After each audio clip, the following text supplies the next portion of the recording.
Scott, it's been a long time, but it's good to be back to domestic action today. Yes, it is. It's certainly a game of two halves. Obviously, it's a big cliche, but we were miles off it in the first half in terms of keeping the ball, our press, just things that we do naturally really good. The second half, we were fantastic. It was chalk and cheese.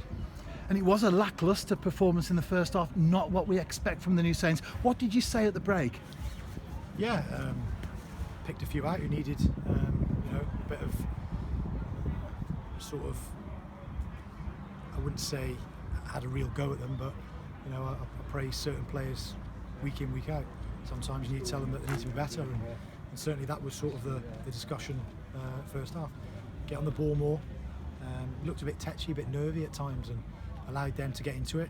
And I just said, you're not going to come and steamroller these teams unless you have a real fight about you, a true grit about you, and a willingness to want to win the game. It doesn't just happen. We've seen that from previous years. You've got to go and want and dominate the game, just like we did second half.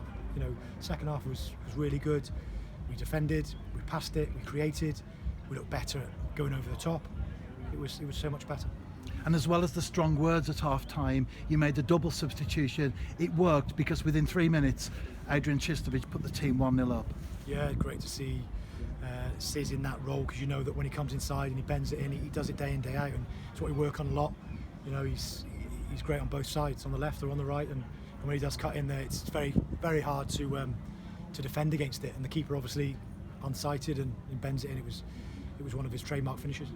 And then 1-0 up, it seemed like it was going to be a different game because a red card was produced, but there was lots of discussion, lots of players having their say, and in the end it didn't happen.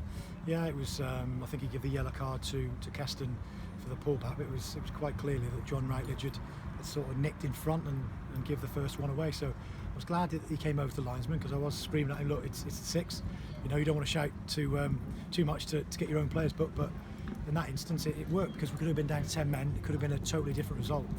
And then, of course, TNS went on to win the game 3-0. Leo Smith got his first league goal on the start, of course, his league debut. And then it was signed, sealed and delivered. Adrian Chistovic, 3-0.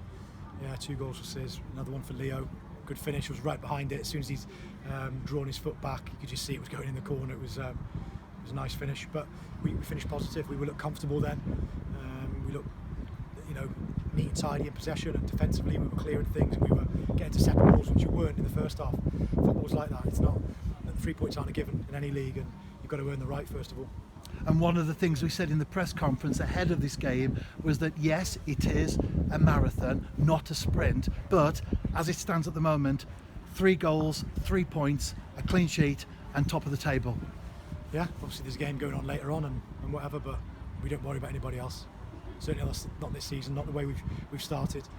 We need to make sure that you're giving other teams all the credit and respect they deserve, but with the squad and team I've got here, we've been fantastic. How many players have we had missing today? 5 senior players that probably, do they all start on that Thursday in Europe? 4 out of 5 maybe, whatever. They're not even here today, not even in the squad, so you can see the depth, strength and depth we've got there. And finally, Scott, as we think about Europe, in a couple of days or so time, we'll be on our way to the Faroe Islands. That's another game, another competition, but nevertheless one that you still want to win. Yeah, massive game now.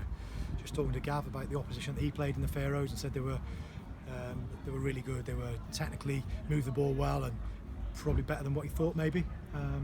But yeah, we're certainly not taking that for granted, and that's our next game, and that's the next thing we're going to be doing now on the bus, is discussing what's needed for Monday, Tuesday and the game Wednesday.